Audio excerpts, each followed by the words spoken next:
That was Mushoku Tensei Season 1, Episode 8, and shit just hit the fan. Crazy things happened in that episode. It's roller coaster. I don't know where to start. I don't know. I don't know either. That episode has me at a loss for words and not sure where to start my train of thought.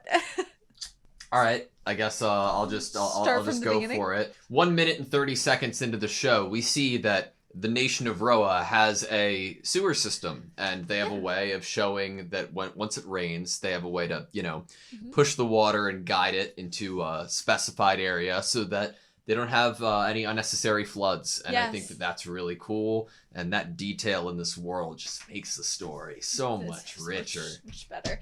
See, I actually noticed that too and was paying special attention to little details during this opening. Yeah. And my favorite thing was the windows. Yeah. That Rudy was looking out of. And then obviously all I thought was, we end last episode looking out a window. We start this episode having Rudy looking out a window, but this window is like much cooler with the circles. Yeah, and you can see like his character design distorting because of the... Yeah, it's cool. It's cool. Yep. That's what happened in the first 2 minutes.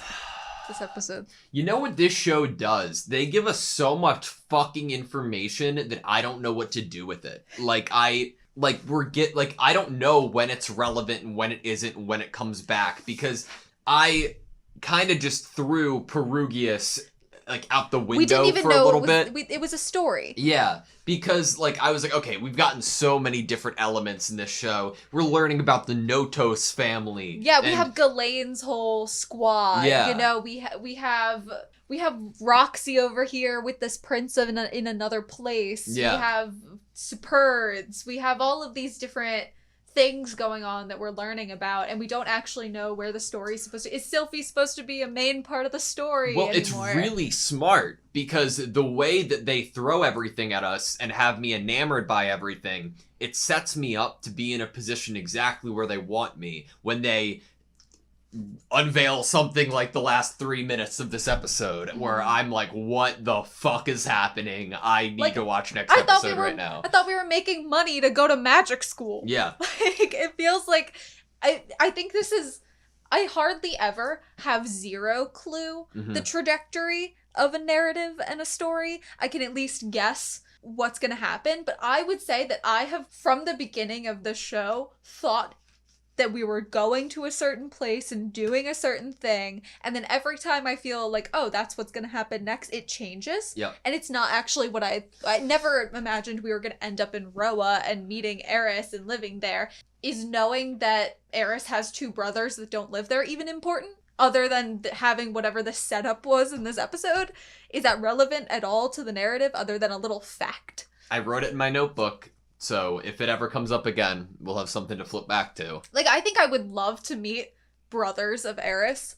I would like to see what their personalities were like. I mean, they're obviously going to be different than her because of where they were raised. We got the idea that, I could be wrong here about the name, but I think it's Pileman or Pilemon. And this person is scummier than Paul. Isn't it Paul's brother? Brother? If Eris's brothers are being raised by him, then you could assume their personalities might mirror who they are being raised by potentially, Is that who they're being raised by? Or at least in that main family. Is that the main family? The Notos? I think so. I could be wrong. We got a lot of information. Yeah. I apologize for everything that I'm going to get wrong here. But I do know they have a great drainage system in the land. So at least, that matters. And we know that Philip wants Eris to marry Rudy. And Ghislaine's butt is just a rock. It's rock solid. Yeah. That's also something we know, I guess. I did really enjoy seeing the progress that Rudy has made in terms of sculpting. One thing that we saw was a barbell, and then we started seeing horses in a carriage, similar to, what Ghislaine and Rudy wrote in. Yeah. And then I'm like, okay, cool. Cat, cool. Ship, cool. Car. And I'm like, holy shit. What did these people think about this thing that he made? Are they like, what is this thing? He's Rudy like, I has the potential to be like a Leonardo da Vinci in this world. What was because of the lack sport of... he was playing? Is it squash? Well, no, racquetball. What's the one where you're in the room? I don't know much about sports, but you go to a room in a gym and you are hitting a ball against a wall and it's bouncing back. I don't know what it reminded me more of Hurley, like in Ireland when I was growing up, and you just hit it against the wall. But what I was gonna say is that Rudy is something like of a potential like Leonardo da Vinci in this world. He has all this prior knowledge of his past life, and like obviously you and I wonder what other characters would think of these sculptures like a car and a boat, and I'm sure that they could understand what a boat is, but they wouldn't really understand the intricacies of a car. But it's interesting though, like Rudy could help potentially advance this world miles in the future. And like it reminds me of one thing, like Da Vinci had notebooks and notebooks of creations and ideas, but more ideas than anything. And he was contracted to think of a way to build a bridge at one point in his life, and it was a suspension bridge. And throughout submitting his designs, he was laughed at and ridiculed because the design was way too out of this world and would never work. And it's magic if that would ever work. So they didn't go with it. But fast forward to modern day with those same designs, scientists have built it to scale and it actually works. And I'm like, holy shit, was Leonardo da Vinci just in an isekai? Like, if that's the case, can I get an anime about it? Like, I don't know. This is the anime about it. Yeah. There you go. I don't know though, man. There's so much being thrown at us, and there's conflicting shit too. I think it's supposed to keep you on your toes. I mean, we're talking about how we're not even sure as a viewer where the narrative is going. We don't know what facts are actually important, and we don't know how to feel necessarily about certain characters, and we're kind of being kept at this like give and take kind of awkward feeling, and we're being kept there by elements, themes, story writing, narrative, where it's going, how episodes start and end. It's like everything is being created to keep the viewer in this feeling. Yeah, but then part of me wonders if it's with intention here. Like, is there a reason other than the way the show has showed itself so far that we were reminded of the Spurds here? And like, are we being refreshed on some of this information in different places in order to progress in the story, like with all these inclusions going forward? Yeah, like why did we didn't necessarily need to go back home to see what everyone's up to. We didn't need to see Paul fighting the monsters. I mean, we were told that he was, and we believed it, and we could have visualized it ourselves and imagined it. And we didn't need to go there. We didn't need to see Norrin and Aisha grown up. But for some reason we did. And we're told that like Sylphie acted up a lot with what Rudy taught her. Obviously some magic and spells. And now she's not bullied anymore. Which is awesome. And we're shown that as Rudy is realizing, it's almost like we're shown his home as soon as he starts to make this his home. Yeah. You know, in this episode, there's the talk of adoption. Oh, you'll be my son. I'll adopt you. And then, no, marry my daughter. And then we'll usurp the Notice throne, basically, and put you on it. And, he could marry Eris. And then as soon as he starts to, like, be like, oh, these people are celebrating my birthday. And, like, he thought... It's so true to Rudy that at the beginning of this episode, he was like, why are they talking about me behind my back? Yeah. And then he realized... And then there's a lot there. Let's try to unpack it. Okay.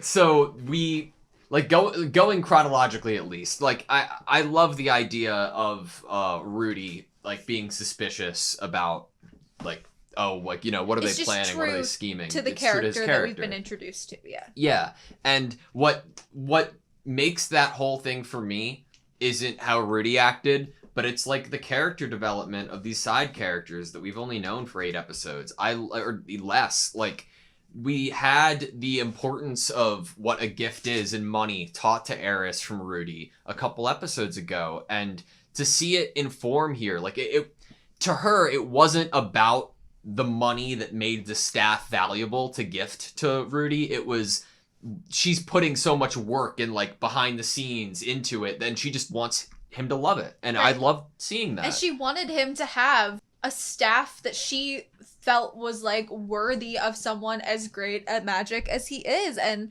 that he that fit him, you know? And I think that it was honestly a show of respect and admiration and love to gift him. While it's expensive, it wasn't the point wasn't that it was expensive, that it was like top tier quality. Well, I don't even think it was the fact that it was top tier quality. Like that went into it, sure, but throughout the episode, again, like a lesser person than Eris would have been like, I paid enough for the best material. It's a great staff. It's a great present. It didn't matter about that to her. She kept checking in with Rudy to see how he liked it, if he liked it, and what he thought of it. And I that was great.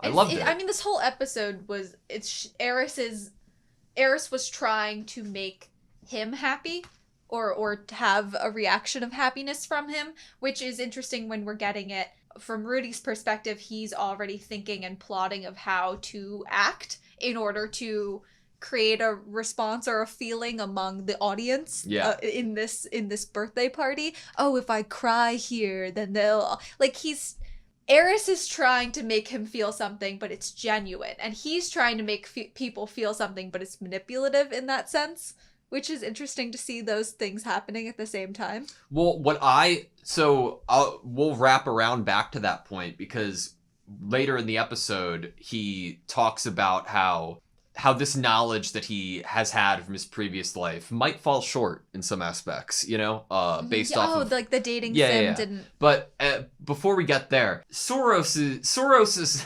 such a great character in terms of like comedic humor, like in comedic relief here. Mm-hmm. Him like just bursting into tears, being like, "I'll kill him!" Like I'll kill him and put you up there right now. Yeah, and then what follows that is Hilda, which was great. Like we're.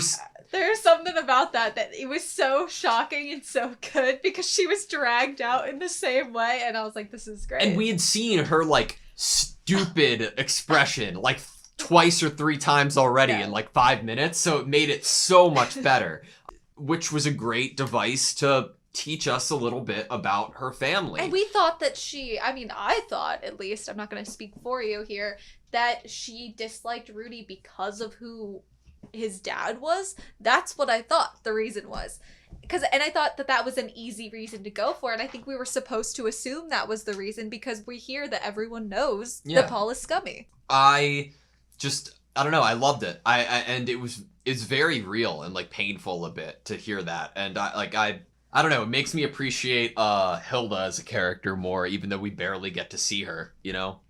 I think it also, what we learn about Hilda and the sons also kind of puts a different light on Eris, that we knew she was under scrutiny and was really had a lot of eyes on her in a possible, like, waiting for her to fail, expecting her to be a certain way in last episode with her birthday party. And now there's this added layer of, this is a child not raised by the main family, so obviously they're not going to be as couth, as like impressive, you know? Yeah. And so there's also that layer that we're learning, that they are also kind of probably looked down upon to some extent. They aren't the top family. Yeah. Even though that they live at, like, in royalty. And they have all of these maids and this grand castle. Yeah. And it's so interesting to hear people like, oh, if you weren't born into this family, you know, when it's like, there are so many obvious, like, as a viewer, like, oh, that, like, you get that you get a meal every night, you get, like, you know, to teach somebody who is very wealthy. I like the element that being born into a new life, he's born into a family. Oh, that people are saying, if only you hadn't been born into that family. Yeah. I think that is a cool addition to, oh, he's reborn. Yeah. And he's born into a situation where he is a prodigy, a genius, but in terms of like furthering himself in society, there has to be not only working with people and creating relationships, but working like politically possibly, and like within like, you know, that sort of realm, which he doesn't even want to probably be a part of, especially at the age he's at. Yeah. And That is interesting. I love that the staff given to Rudy seemingly like is like water adjacent, right? Yes. Because that's what he was taught by Roxy and seemingly what his most powerful movesets are and what he's most comfortable with. Isn't it the one that he's already really, really mastered? He has like some title now that I'm like forgetting about. I think it was in a different notebook I wrote it down in, but the move itself was like cumulonimbus, not Sarah Stratus, but I don't know. I love that, and I like that it shows like Eris's knowledge of Rudy too, and just more care into it. Even though that Rudy doesn't like the name, I do. Honestly, it has been even if Rudy has somewhat manipulated or done some possible creepy things to Eris that I don't totally want to get into. We're not there yet in the episode. We're not there yet in the episode. In some ways, Rudy as a character and his introduction into this family and him as a tutor of Eris has been very beneficial for Eris. It seems like she is living a very happy, genuine life now at age 12. She got a really great birthday party. She's really succeeding in her swordsmanship. She's learning about as we talked about earlier about gift giving and what money means, and so she's learning a lot of good lessons and is growing into what seems to be a good person, a good character. I wonder if Philip is a swordsman in his own right. I wonder what kind of training or power, or if he's just more of like a political player. But Philip's an interesting character, and his expressions are different than any other character in this entire show. He is more like, I don't know, there's more inner monologue, I feel like, that he has. He's the one that was reborn into this world. Yeah. It's not the prince that Roxy's with. It is Philip. Yeah. Yep. He knows. But he knows. So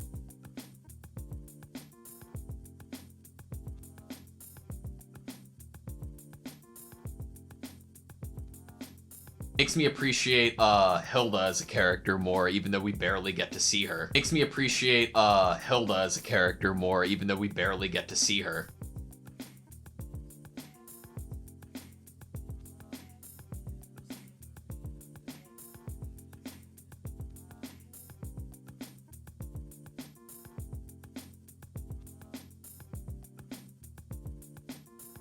Makes me appreciate Hilda as a character.